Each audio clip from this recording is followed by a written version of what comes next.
കഴിഞ്ഞ ഏപ്രിലിൽ പഹൽഗാമിലെ ആക്രമണത്തിന് പിന്നാലെ ഇന്ത്യൻ നേവിയുടെ എക്സിലെ പോസ്റ്റ് ശ്രദ്ധേയമായിരുന്നു. No mission too distant, no sea too vast. ഒരു ലക്ഷ്യവും അകലെയല്ല, ഒരു കടലും കയ്യെത്താത്തതുമല്ല. കൃത്യം സന്ദേശമായിരുന്നു അത്. തദ്ദേശീയമായി നിർമ്മിച്ച guided missile destroyer INS Surat വിജയകരമായി ഇന്ത്യൻ നേവി വിക്ഷേപിച്ചതും ബ്രഹ്മോസ് ഉൾപ്പെടെയുള്ള anti ship advanced missile system വിജയകരമായി പരീക്ഷിച്ചതും ആയിരക്കണക്കിന് കിലോമീറ്ററുകൾക്കും അപ്പുറമുള്ള ലക്ഷ്യങ്ങളെ പ്രിസൈസായി ഭേദിക്കാൻ നമ്മുടെ നേവിക്കാകും എന്നതിന് തെളിവായി. അതിനൊപ്പം ഇന്ത്യ തദ്ദേശീയമായി നിർമ്മിച്ച എയർക്രാഫ്റ്റ് കാരിയർ INS വിക്രാന്ത് അതിമാരകമായി ശത്രുവിനെ അപ്പാടെ കത്തിച്ചു കളയാൻ തക്കവിധം ആയുധസജ്ജമാണിന്ന്. ഇത് പറയാൻ കാരണമുണ്ട്.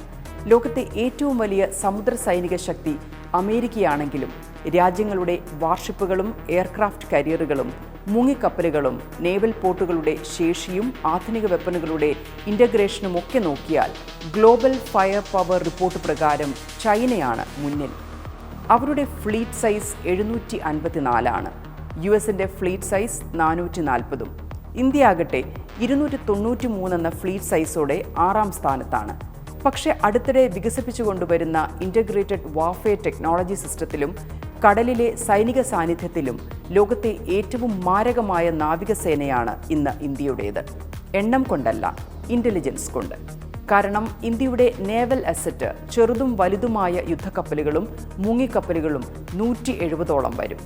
2 വിമാനവാഹിനി കപ്പലുകൾ, വാർഷിപ്പുകളെ തകർക്കുന്ന ഡിസ്ട്രോയറുകൾ 6 എണ്ണം, ചെറുതും എന്നാൽ വേഗതയേറിയുമായ കോർവെറ്റ്സ് ഇനത്തിൽപ്പെട്ട 22 യുദ്ധക്കപ്പലുകളും, ആണവോർജ്ജത്തിൽ പ്രവർത്തിക്കുന്നതുൾപ്പെടെ 15ഓളം മുങ്ങിക്കപ്പലുമാണ് പ്രധാനമായും ഇന്ത്യൻ നേവിക്കുള്ളത്.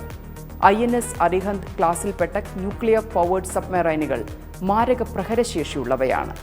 കടലിനടിയിൽ കാണാമറയത്ത് കിടന്ന് ന്യൂക്ലിയർ പോർമുനയുള്ള ബാലിസ്റ്റിക് മിസൈൽ വിന്യസിക്കാൻ കഴിയുന്ന SSN ശ്രേണിയിലെ സബ്മറൈനുകൾ ലോകത്ത് ഇന്ത്യ ഉൾപ്പെടെ ആകെ 6 രാജ്യങ്ങൾക്കേ ഉള്ളൂവെന്ന് ഓർക്കണം. INS Visakhapatnam, INS Kolkata, INS Chennai എന്നിവ വേൾഡ് ക്ലാസ് ഡിസ്ട്രോയറുകളാണ്. MiG-29K ഉൾപ്പെടെ 200-ലധികം എയർക്രാഫ്റ്റുകൾ നേവിക്കുണ്ട്. ഇന്ത്യൻ പടക്കപ്പലുകളിൽ ഇനി റഫാലിൻ്റെ ഊഴമാണ്.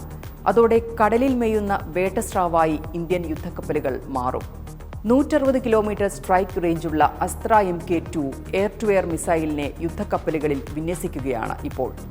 ലോകത്തെ ഏറ്റവും ആധുനിക മുങ്ങിക്കപ്പലുകളെ നിർമ്മിച്ചുകൊണ്ടിരിക്കുകയാണ് പ്രൊജക്ട് 75I എന്ന മിഷൻ. ശത്രുവിൻ്റെ ആധുനിക റഡാറുകളെ കബളിപ്പിച്ച് വേഗത്തിൽ അറ്റാക്ക് ചെയ്യാൻ കഴിയുന്ന സ്റ്റെൽത്ത് യുദ്ധക്കപ്പലുകൾ നിർമ്മിക്കുന്ന പ്രൊജക്ട് 17A ഫ്രിഗേറ്റ്സ് മറ്റൊരു മിഷനാണ്. ഇതിനെല്ലാമായി ഇന്ത്യ മാറ്റിവെച്ചിരിക്കുന്നതാകട്ടെ 1,60,000 കോടിയും. നാവികസേനയ്ക്ക് വേണ്ടി ഏറ്റവും കൂടുതൽ ഫണ്ട് ചെലവഴിക്കുന്ന, വേഗത്തിൽ വളരുന്ന ലോകത്തെ ആദ്യ രാജ്യങ്ങളിൽ ഒന്ന്.